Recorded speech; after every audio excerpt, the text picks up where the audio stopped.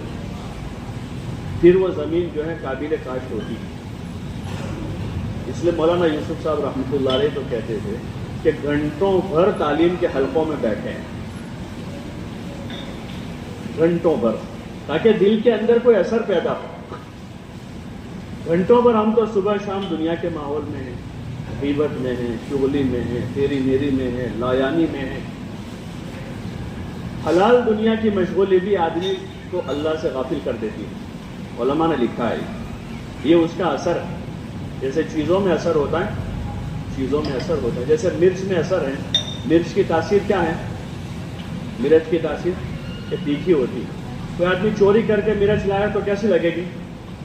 بولو نا بھائی، ارے چوری کر کے لائے گا تو تیکھی لگے گی نا، اور کوئی آدمی خرید کے لائے گا تو اس کو میٹھی لگے گی، اس کو بھی تیکھی لگے گی۔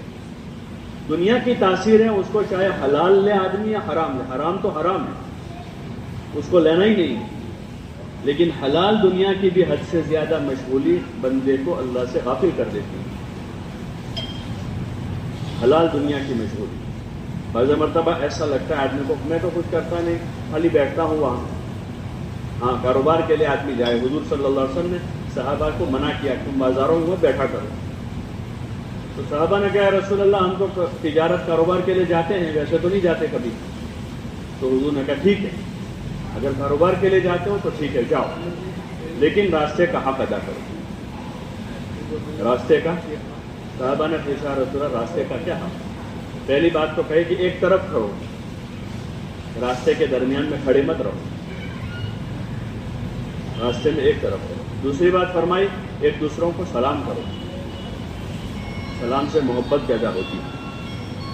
تیسری بات آپ صلی اللہ علیہ وسلم فرمائی کوئی راستہ بھولا مسافر ملے اس کو راستہ بتا دیا کرو، یہ نیکی کا کام ہے۔ چوتھی بات آپ نے فرمائی ایک دوسروں کو امر بالمعروف اور نہی عن المنکر کرتے رہو، یعنی جب ضرورت کے لیے جاؤ تب یہ کرو، باقی بغیر ضرورت کے تو کوئی گنجائش نہیں کہ آدمی بازار میں بیٹھے۔ آپ نے اس وقت فرمایا کہ بدترین جگہ بازار ہیں، جس بازار میں تجارت کرنے والے عبد الرحمن ابن عوف، عثمان ابن عفان، ابو بکر صدیق رضی اللہ عنہ، یہ لوگ ہوتے تھے، انصار اور مہاجر تجارت کرتے تھے اس بازار میں، مدینے میں۔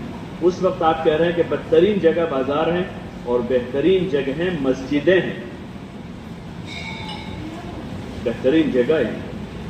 آدمی مسجد کے ماحول میں رہے گا، قرآن پڑھے گا، ذکر کرے گا، دعا مانگے گا۔ حدیث میں آتا ہے آدمی نماز کے لیے آ گیا 1 گھنٹہ پہلے سے، 1 گھنٹہ پہلے بھی آیا، حدیث میں 1 گھنٹے کا تذکرہ نہیں، میں مثال دے رہا ہوں، لیکن جتنا جلدی آ جائے تو وہ بیٹھا بھی رہے گا تو وہ نماز میں اس کو ثواب ملتا رہے گا۔ اور نماز پڑھنے کے بعد جتنی دیر بیٹھا رہے، جتنی دیر، اگر ظہر پڑھ کے عصر تک بیٹھا رہا، عصر پڑھ کے مغرب تک بیٹھا رہا، مغرب پڑھ کے عشاء تک بھی بیٹھا، یہ اتنا لمبا بھی بیٹھے گا تو حدیث میں آتا ہے جب تک وہ باوضو ہے وہ عبادت میں شریک ہے، کیا وہ بیٹھا ہوا ہے مسجد۔ یہ نیکی کے کام ہے، اس سے دل کی دنیا بدلتی ہے، اور یہ ہماری ضرورت ہے کہ تعلیم کے حلقوں میں بیٹھے آدمی، اور انفرادی میں بھی ہم پڑھتے ہیں۔ آج کل تو کوئی آدمی ایسا نہیں ہوگا جو پڑھتا نہ ہو، پہلے تو ایسا کہ پڑھے لکھے خالی پڑھتے تھے، اب تو یہ ذرائع ایسے ہو گئے ہیں کہ پڑھتا نہیں تو سنتا ہے، جو آدمی پڑھتا نہیں ہے تو کیا کرتا ہے، وہ سنتا ہے۔ پہلے سننے والے بھی کم تھے، ریڈیو محلے میں کوئی 1-2 آدمی رکھتے تھے تو وہ سنتے تھے سماچار صبح شام، لیکن اب تو تقریباً جو ہے لوگ پڑھتے ہیں یا سنتے ہیں، کوئی آدھا گھنٹہ، کوئی 1 گھنٹہ، کوئی 2 گھنٹہ، کوئی 5-6 گھنٹے۔ تو اس میں ہم ان باتوں کو پڑھے سنیں، ایمانیات کی باتیں، عبادات کی بات، اخلاقیات کی باتیں سنیں، یہ ہماری ضرورت ہے۔ اخلاقیات کی بات، ایک دوسروں کو سلام کرنے کا کیا ثواب ہے، ماں باپ کی خدمت کرنے کا کیا ثواب ہے، بھائی بہنوں کے ساتھ صلہ رحمی کرنے کا کیا ثواب ہے، دوستوں کی مصیبت میں کام آنے کا کیا ثواب ہے، کسی مسلمان کی عیادت کرنے کا کیا ثواب ہے، کسی مصیبت زدہ آدمی کی تعزیت کرنے کا کیا ثواب ہے، کسی کو کھانا کھلانے کا کیا ثواب ہے، کسی کی پردہ پوشی کرنے کا کیا ثواب ہے، اور آخرت ہے۔ انبیاء کی بعثت کے مقاصد میں سے جو چیزیں ہیں، انہوں نے جن چیزوں کی طرف متوجہ کیا انسانوں کو، توحید کی طرف، رسالت کی طرف، دین کی طرف، وہاں آخرت کی طرف متوجہ کیا نبیوں نے، کہ لوگ آخرت کو یاد رکھتے ہیں۔ حضور علیہ السلام نے کھول کر آخرت کا بیان کیا ہے، قبر کا، حشر کا، نشر کا اور جنت کا۔ اگر دلچسپی آدمی کو اچھی باتیں کی ہیں، یعنی کھانے پینے کی، کپڑوں کی اور چاہتوں کی آدمی کو دلچسپی ہے تو جنت کا تذکرہ کریں. کوئی آدمی اگر دنیا کی کسی خوبصورت عورت کا تذکرہ کرتا ہے تو اس کا تذکرہ بھی وہ باتوں کا زنا ہے، وہ باتوں کا زنا ہے. کسی کوئی عورت کے بارے میں آدمی بات کر رہا ہے کہ فلانی عورت جو ہے بہت خوبصورت ہے، اتنا بولا ہے آدمی، تو اس کا زبان کا زنا ہے، سننے والے کا کان کا زنا ہے. اور وہی آدمی اگر نماز میں کھڑا ہو کر جنت کی حور کا تذکرہ کرے گا تو اس کو ثواب ملے گا، اجر ملے گا، اس کو ہر حرف پر نیکی ملے گی. جنت کا تذکرہ کرے آدمی. لیکن اس کے لیے ایک آدمی جب اس کو سنے گا، دین کو، دین کی باتوں کو، جنت کی باتوں کو، آخرت کی باتوں کو، تو وہ بولے گا. اس کو جماعت میں نکل کر آدمی 3-4 گھنٹے تعلیم سنتا ہے تو بولتا ہے کچھ نہ کچھ. ایک نیا سے نیا آدمی بھی 10-12 دن کے بعد آدھا گھنٹہ بیان کرتا ہے. باہر نکل کر 5-10 آدمیوں سے ملاقات کرتا ہے، ان سے بات کرتا ہے کہ اللہ نے ہم کو پیدا کیا ہے، ایمان دیا ہے، نماز فرض کی ہے، نماز پڑھیں گے اللہ روزی میں برکت کرے گا. یہ باتیں آدمی بولنا شروع ہو جاتا ہے. جو دن بھر کاروبار کی باتیں کرتا تھا اب وہ فون بند کر دیتا ہے. اس کو لوگ کہتے ہیں فون چالو تو نہیں، ابھی میں جماعت میں آیا ہوں. وہ اس پر راضی نہیں ہوتا کہ فون پر کسی سے بات کرے، بلکہ کہتا ہے ابھی میں جماعت میں آیا ہوں. اب وہ بات کرتا ہے تو دین کی بات کرتا ہے، جنت کی بات کرتا ہے، آخرت کی بات کرتا ہے، جو ہماری ضرورت کی بات ہے. ورنہ قیامت کے قریب جو فتنے ہیں، یہ فتنے کہ آخرت بھلا دی جائے گی، آخرت کو بھلا دیا جائے، اس کا تذکرہ ختم ہو جائے گا اور لوگ دنیا میں جو ہے مشغول ہو جائیں گے، اپنے کاروبار میں، اپنے کام کاج میں، اپنی ضروریات میں الجھ جائیں گے اور دھیرے دھیرے دھیرے آخرت کو بھلا دیا جائے گا. اس لیے گزارش ہے کہ ہم اس پر غور کریں، سوچیں. یہ ہمارا بڑا مسئلہ ہے، کوئی معمولی چیز نہیں، بہت بڑا مسئلہ ہے. حضور علیہ الصلوۃ والسلام نے ڈرایا اپنے امت کو. اللہ پاک قرآن شریف میں فرما رہے ان زلزلۃ الساعۃ شیء عظیم، بڑا زلزلہ ہے قیامت. تو اس معاملے میں آدمی فکر مند ہے. جتنا آخرت کی یاد تازہ رہے گی اتنا آدمی گناہوں سے بچے گا. نفس و شیطان کا حربہ نہیں ہوگا وہ، بلکہ وہ اپنے آپ کو نیکی کے راستے پر چلائے گا جتنی آخرت کی یاد تازہ ہوگی. اس لیے کوشش کریں. تعلیم ہوتی ہے مسجدوں میں عشاء کے بعد تو اپنی ضرورت سمجھ کر بیٹھیں. اسی لیے شام کو عشاء بعد رکھی ہو کہ دن بھر کے سارے کاموں سے آدمی فارغ ہو جائے. لیکن زندگی کا ہنگامہ ایسا ہو گیا، زندگی کا ہنگامہ ایسا ہو گیا اور ہر آدمی اس میں الجھتا جا رہا ہے. جیسے ایک سیلاب آ رہا ہے اور ہر آدمی اس میں ڈوبتا جا رہا ہے. ہونا تو یہ تھا کہ اس سیلاب سے آدمی اپنے آپ کو بچا لیتا. اس سے بھی اوپر کی بات یہ تھی کہ اس میں بہنے والوں کو ہی بچاتا کہ کوئی جا رہا ہے کہ رات میں دیر تک ادھر ادھر لایانی ہو رہی ہے، غفلت کی محفلیں جمی ہیں، مجلسیں جمی ہیں. اس کے بجائے آدمی مسجد میں عشاء کے بعد بیٹھیں 15 منٹ 20 منٹ آدھا گھنٹہ سنیں. مزید آدمی کے پاس وقت ہے تو کچھ سیکھیں. پھر بھائی دن بھر موقع نہیں ملا ہے، عشاء کے بعد ہمارے پاس 1 گھنٹہ 2 گھنٹے ہیں تو تعلیم میں بیٹھ گئے. تعلیم کے بعد بھی ہمارے پاس وقت ہے تو کچھ سیکھیں. آدمی قرآن شریف صحیح کریں، اپنی نماز صحیح کریں، اپنا وضو صحیح کریں اور دیگر اپنی ضرورت کا دین آدمی سیکھیں. تو یہ آدمی عقل مند ہے، اپنی آخرت کے بارے میں فکر مند ہے اور یہ آدمی گھاٹے سے خسارے سے بچ جائے گا. اس لیے آپ حضرات سے گزارش ہے مزید وقت ہے تو اپنے گھر چلے جائیں. گھر جا کر باقاعدہ بیوی بچوں کے ساتھ بیٹھیں، ایک سازگار ماحول بناوے گھر میں بھی، بیوی بچوں کے ساتھ بیٹھ کر دین ایمان کی باتیں ہوں. ورنہ آپ جاوے ہم دیکھیں گھروں میں کیا باتیں ہیں، گھر پہنچتے ہی کیا باتیں ہیں، بچوں کی زبان پر کیا ہیں، عورتوں کی زبان پر کیا ہیں. صبح شام کبھی کسی کی شادی ہے، کسی کی منگنی ہے. اب تو کوئی حج میں جا رہا ہے اس کو بھی رسم بنا دیا ہے. ہنگامے ہیں پورے، خاندان کے خاندان جمع ہو رہے ہیں، لڑکے جمع ہو رہے ہیں، لڑکیاں جمع ہو رہی ہیں. 1 دن 2 دن 5 دن 10 دن جو حج خالص عبادت ہے. تو اس میں گزارش ہے یہ ہم سب کا مشترکہ کام ہے. کسی ایک آدمی کا، 2 آدمیوں کا، 5 آدمیوں کا، 10 کا نہیں ہے. ہر آدمی ذمہ دار ہے. اللہ تعالیٰ کا ارشاد ہے یا ایھا الذین آمنوا قوا انفسکم واہلیکم نارا، اے ایمان والو اپنے آپ کو اور اپنے گھر والوں کو جہنم کے عذاب سے بچاؤ. حضرت علی رضی اللہ عنہ فرماتے ہیں علموہم الدین، یعنی ان کو دین سکھاؤ. یہ ہمارے ذمے ہے، مدرسے کے استاد کے ذمے نہیں ہے. وہ تو ایک نظام بنا ہے ہمارے زمانے میں کہ معلمین کا انتظام ہے، مدرسے قائم ہو گئے ہیں، بچوں کو دین کی تعلیم دی جا رہی ہے. لیکن ان کی تربیت اور اس تعلیم پر جو مدرسے میں حاصل کی ہے اس پر عمل کی جو جگہ ہے وہ گھر ہے بچوں کے لیے. اگر گھر میں وہ ماحول بنا نماز کا، ذکر کا، تلاوت کا، عبادت کا، اعمال کا، اچھے اخلاق کا، ایک دوسروں کی خدمت کا، تو پھر وہ گھر جنت بن جائے گی اور ہماری یہ جوابداری پوری ہوگی۔ جیسے کہ آدمی روزی روٹی کے لیے جاتا نہیں، بیٹھا رہتا ہے، گھر میں چولہا نہیں جلتا، 10 لوگ اس کو کہتے ہیں کہ تم کیا کرتے ہو۔ بیوی اپنے ماں کے گھر چلی جاتی ہے کہ مجھے خرچہ نہیں مل رہا، ہنگامہ ہو جاتا ہے، اس آدمی کو کسی بھی طرف پکڑ کے لاتے ہیں، بھائی کام کرو، تم خرچہ دو۔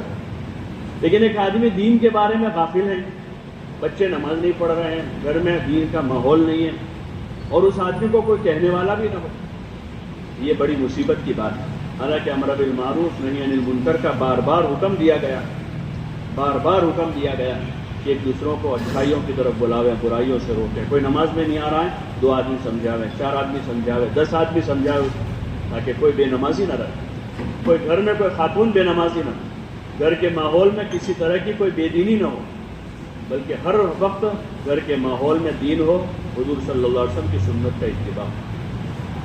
اس لیے آپ حضرات سے گزارش ہے کہ اس کی کوشش کریں، اپنی ذات سے دین سیکھتے ہوئے اپنے گھروں میں اس میں اپنے اوقات کو مشغول کر دیں، پھر زندگی کا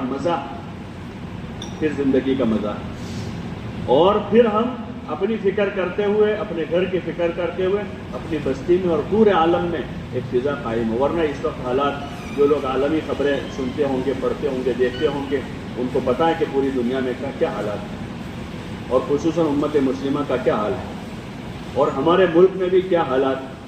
ہم غفلت کی نیند سوئے ہوئے، ابھی بالکل غافل بنے ہوئے۔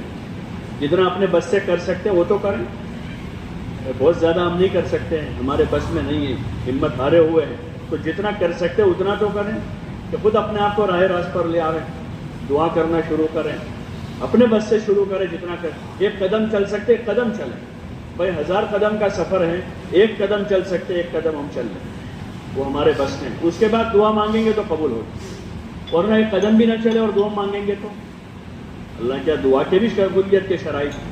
ایک آدمی جو ہے بہت خوبصورت ہٹا نوجوان 25 سال کا، بہت طاقتور ہے، بغیر شادی کیے ہوئے دعا کر رہا ہے، 10 سال سے بیٹھا ہوا ہے اعتکاف میں، ایک ہی جگہ بیٹھا ہے، ہلتا نہیں وہاں سے، نماز سے سجدے سے سر اٹھانا نہیں، اور کہ یا اللہ میرے گھر میں خوبصورت بچہ دے دے، تو اس کے گھر بچہ آئے گا؟ بولو نا بھائی، ارے بھائی بچہ آئے گا، کیا کہیں گے لوگ اس کو کہ پاگل ہو گیا ہے۔ تو ایسے ہی دعا بھی اس وقت کارگر ہے جب اس کے اسباب پورے کیے جائیں۔ بندہ اپنے بس سے کوشش کرے، محنت کریں، اپنے آپ کو درست کریں، اور عام ماحول میں درستگی پیدا ہو، اصلاح پیدا ہو، اس کے لیے جد و جہد کریں جتنی کر سکتا ہے، اور پھر اس کے بعد دعا کریں گے تو اللہ پاک ان دعاؤں پر زبردست فیصلے کرے گا، اور ہمارے بھی جو حالات ہیں اس کو حل کرے گا، اور پوری امت مسلمہ سے اللہ پاک ان حالات کو ختم کر کے دنیا میں بھی امن سکون کی زندگی دے گا، اور جو اصل مسئلہ آخرت کا ہے ہمیشہ اللہ پاک اس آخرت کے مسئلے کو حل کر دے گا۔ کریں گے انشاءاللہ؟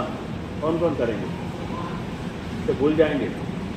آج سے شروع کر دیں، تعلیم میں بیٹھنا شروع کریں، اور جتنا ہو سکے باہر اپنا وقت گزارنا کم کریں، اتنا وقت مسجد میں گزاریں، قرآن شریف پڑھیں، ذکر کریں، نماز سے پہلے کا وقت سنتیں پڑھیں، قضا نمازیں پڑھیں۔ بہت سے بھائی ہوں گے اس میں جن کی بہت ساری قضا باقی ہوتی ہے، اپنی قضا کریں، اور جو پیسہ زائد خرچ کرتے ہیں چائے میں، ناشتوں میں، ایران قرآن میں لایا، آدمی کھانا کھا لیں، آدمی کا معدہ بھی وہی قبول کرتا ہے جو کھانا ہوتا ہے، آدمی کا جو معدہ ہے نا وہ قبول کرتا ہے جو کھانا ہوتا ہے، باقی سارا کچرا ہوتا ہے، تو وہ بھی پناہ مانگتا ہے اندر سے، معدہ پناہ مانگتا ہے۔ ایک یہاں چائے پی، پھر 10 منٹ کے بعد وہاں جا کر پی، 10 منٹ کے بعد وہاں جا کر پی، آدھے گھنٹے کے بعد وہاں جا کر پی، وہ پورا کر کے پھر بھجیے کھا رہا ہے آدمی، وہاں سے جا کر جوس کی ڈالی پر جوس پی رہا ہے، یہ معدہ بھی پناہ مانگتا ہوگا، یہ کیا کر رہا ہے؟ اپنے اوپر ظلم ہے۔ تو اتنا پیسہ آدمی جو ہے کسی صحیح جگہ لگا رہا ہے، صحیح جگہ لگائے، اور وہ کھانے کے وقت کھانا کھایا ہے تو وہ کارگر ہوگا۔ یہ جو اس وقت بیماریاں ہیں، بیماریاں وہ کھانے کی ہیں، بھوک کی نہیں ہے۔ اس وقت جو بیماریاں ہیں زیادہ وہ کھانے کی ہیں۔ ایک زمانہ تھا بھوک کی بیماریاں ہوتی ہیں، بھوک مرا، بھوک مرا، دکاٹ، اس کی بیماریاں۔ اس وقت کی جو ہے وہ کھانے کی بیماری۔ کوئی ہے جو بھوک کی وجہ سے بیمار ہوا ہے؟ ارے ہیں بیٹو ہمارے سامنے بھوک کی وجہ سے بیمار ہوا، سارے کھانے کی بیماریاں ہیں۔ تو وہ مال جو لگ رہا ہے ایران قرآن پر خود بیمار ہو رہا ہے، پھر بیمار ہو کر اب جب بچا کچا ہے وہ بھی پورا کر دیتا ہے۔ اب جو پراپرٹی جمع ہوئی ہے، بیمار ہو کر آدمی وہ علاج میں پہلے بیمار ہونے کے لیے خرچہ کرتا ہے، اور پھر جو پراپرٹی جمع ہوئی ہے کچھ تھوڑی بہت 25-50 ہزار، لاکھ روپے، 1.5 لاکھ روپے، تو وہ بیمار ہو کر علاج میں خرچ کرتا ہے اور پھر دنیا سے چلا جاتا ہے۔ تو یہ عقل مندی نہیں ہے۔ اپنے وقت اور مال کی قدر کریں، یہ بہت بڑی بڑی نعمتیں ہیں، اور اس کو صحیح جگہ لگانے کی نیت بھی کریں، اور اپنے بس کی کوشش شروع کر دیں۔ 10 چائے پیتے ہیں 9 کر دیں، 9 کر دیں۔ ایک بنڈل پورا پی جاتے ہیں، وہ 2 بیڑی کم کریں، دھیرے دھیرے مہینہ 2 مہینہ ہوتے ہوتے بنڈل ختم ہو جائے گا۔ زائد میں 10 پان کھا جاتے تمباکو کے، تو 9 کر دیں، 9 کے 8 کریں، تو 6 مہینے ہوتے ہوتے وہ عادت ختم ہو جائے گی۔ ایسے ہی جتنے اور لایا نہیں ہے، چاہے وہ وقت کے حساب سے جا رہے ہیں یا پیسے جا رہے ہیں، برباد ہو رہے ہیں، تو کوشش اس کی کریں کہ اس کو ہم صحیح جگہ لگا کر اللہ کا شکر ادا کریں گے، اور اس مال سے، اپنی جان سے، اپنی زندگی سے انشاءاللہ اپنی آخرت کریں گے۔ اللہ تعالیٰ ہم سب کو توفیق عطا فرمائے۔ اللهم صل على محمد وعلى آل محمد كما صليت على إبراهيم وعلى آل إبراهيم إنك حميد مجيد. اللهم بارك على محمد وعلى آل محمد كما باركت على إبراهيم وعلى آل إبراهيم إنك حميد مجيد. اللهم صل على محمد وعلى آل محمد صلاة تنجينا بها من جميع الأهوال والآفات، وتقضي لنا بها جميع الحاجات، وتطهرنا بها من جميع السيئات، وترفعنا بها عندك على الدرجات، وتبلغنا بها أقصى الغايات من جميع الخيرات في الحياة وبعد الممات، إنك على كل شيء قدير. ربنا ظلمنا أنفسنا وإن لم تغفر لنا وترحمنا لنكونن من الخاسرين. ربنا آتنا في الدنيا حسنة وفي الآخرة حسنة وقنا عذاب النار. ربنا لا تزغ قلوبنا بعد إذ هديتنا وهب لنا من لدنك رحمة إنك أنت الوهاب. ربنا اغفر لنا ولإخواننا الذين سبقونا بالإيمان ولا تجعل في قلوبنا غلا للذين آمنوا ربنا إنك رؤوف رحيم. یا اللہ ہماری مغفرت فرما، یا اللہ ہمارے والدین کی مغفرت فرما، ہمارے بھائی بہنوں کی مغفرت فرما، ہمارے اہل و عیال کی مغفرت فرما، مولا ہمارے عزیز اقارب کی، ہمارے دوستوں کی مغفرت فرما۔ یا اللہ پوری امت کی پوری مغفرت فرما دے، یا اللہ پوری امت کی پوری مغفرت فرما دے، یا اللہ ہمارے حال پر رحم فرما دے، مولا ہمیں اپنی طرف متوجہ فرما دے، یا اللہ ہمیں اپنی طرف متوجہ فرما دے، تیرا دھیان ہمیں نصیب فرما دے، صبح شام تیری یاد میں لگے رہنے کی توفیق عطا فرما، 5 وقت کی نماز باجماعت پڑھنے کی توفیق عطا فرما، ہماری نمازوں میں خشوع و خضوع پیدا فرما، مولا ہماری نمازوں میں خشوع و خضوع پیدا فرما، یا اللہ نفع والا علم نصیب فرما، گمراہی والے علم سے ہماری حفاظت فرما، اخلاق حمیدہ نصیب فرما، ہر ذی حق کا حق ادا کرنے کی توفیق عطا فرما، کسی کے حق میں ہمیں محفوظ نہ فرما، یا اللہ ہمارے اعمال میں اخلاص پیدا فرما، ریا اور شہرت کے ناپاک جذبوں سے ہماری حفاظت فرما، یا اللہ زندگی کا یہ قیمتی سرمایہ تیری مرضیات پر لگانے کے ہمیں توفیق نصیب فرما، لایانی سے، غفلت سے ہماری حفاظت فرما، گناہوں سے ہماری حفاظت فرما، یا اللہ گناہوں کی نفرت ہمارے دلوں میں پیدا فرما، کفر و شرک سے ہماری حفاظت فرما، یا اللہ نفاق سے حفاظت فرما، حسد اور کینے سے ہماری حفاظت فرما، بغض و عداوت سے ہماری حفاظت فرما، مولا حب جاہ اور مال کے ناپاک جذبات سے ہماری پوری حفاظت فرما، مولا زندگی کے 3 کے ایام کو مولا تیری مرضیات پر گزارنے کی ہم سب کو اور پوری امت کو توفیق نصیب فرما، ہماری طاعات کو قبول فرما، ہماری نمازوں کو قبول فرما، ہمارے روزوں کو قبول فرما، ہمارے صدقہ خیرات کو قبول فرما، مولا تیرے لاکھوں بندے تیرے گھر پر حاضر ہو رہے ہیں، مولا ان کا سفر آسان فرما دے، کہ اللہ ان کا سفر آسان فرما دے، سفر میں ان کا ساتھی بن جا، ان کے پیچھے مولا تو خلیفہ بن جا، اور یا اللہ سب کو حج مقبول مغرور نصیب فرما، مولا اس سال کے حج کو اپنی بارگاہ میں قبول فرما، مولا حج کرنے والوں کے حج کو آسان بنا دے اور اس کو مقبول مغرور بنا دے، اور مولا ان کی دعاؤں میں ہمارا حصہ مقدر فرما دے، مولا ہمیں بھی بار بار یا اللہ تیری رضا کے جذبے کے ساتھ وہاں کے آداب سے معطب ہو کر بار بار کی حاضری نصیب فرما، حضور علیہ الصلوۃ والسلام کے مولا روضہ اقدس کی زیارت ہمیں بھی بار بار نصیب فرما، آپ کی سنت کے اتباع کا جذبہ ہمیں نصیب فرما، اور آپ صلی اللہ علیہ وسلم کی فکر ہم سب کو عطا فرما کر مولا دین کی نسبت پر پورے عالم میں جانے کی ہمیں توفیق عطا فرما، مولا جو کچھ طاعت ہوئی اپنی بارگاہ میں قبول فرما، کوتاہیوں سے درگزر فرما، اپنے مقبول محبوب بندوں میں ہم سب کو شامل فرما۔ مولا ہم میں جو بیمار ہے ان کو شفائے کاملہ عاجلہ مستمرہ دائمہ نصیب فرما۔ مولا مقروضین کے قرضوں کا انتظام فرما، بے گھروں کو گھر نصیب فرما، بے اولادوں کو نیک صالح اولاد عطا فرما۔ مولا بے نکاحوں کے نکاحوں کا انتظام فرما، نیک اور صالح جوڑے ظاہر فرما۔ مولا آپس کی مولا تمام قسم کی ناچاکیوں کو عافیت کے ساتھ ختم فرما۔ محبت مودت والی زندگیاں مولا ہر مسلمان کو نصیب فرما۔ پورے عالم میں امن و امان کی فضائیں قائم فرما۔ مولا پورے عالم میں امن و امان کی فضائیں قائم فرما۔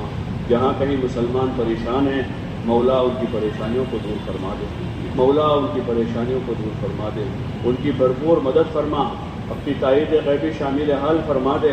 مولا اپنی تائید غیبی شامل حال فرما دے، ان کو فتح و نصرت سے مالا مال فرما دے، اور مولا ان کو ذریعہ بنا کر پورے عالم میں یا اللہ امن و امان کی فضائیں قائم فرما دے۔ جب تک زندہ رکھے اسلام ایمان پر زندگی عطا فرما، جب موت کا وقت ہو کمال ایمان کے ساتھ ہم سب کو حسن خاتمہ نصیب فرما۔ مولا برے خاتمے سے ہماری حفاظت فرما، کلمے والی موت نصیب فرما۔ یا اللہ تیرے راستے کی مبارک موت ہمیں نصیب فرما، حضور کے مبارک دیار میں صحابہ کا پڑوس نصیب فرما، آخرت کی منزلیں ہمارے لیے آسان فرما، قبر کے عذاب سے، جہنم کے عذاب سے، شدت حساب سے ہماری حفاظت فرما۔ حضور علیہ السلام کے مبارک ہاتھوں جامع کوثر نصیب فرما۔ یا اللہ حضور علیہ السلام اہل بیت اور صحابہ کی مبارک جماعت کے ساتھ ہمارا حشر فرما۔ مولا اپنے فضل و کرم سے ہم سب کو جنت الفردوس میں جگہ نصیب فرما۔ صلی اللہ وسلم علی النبی الکریم وعلی آلہ وصحبہ اجمعین برحمتہ۔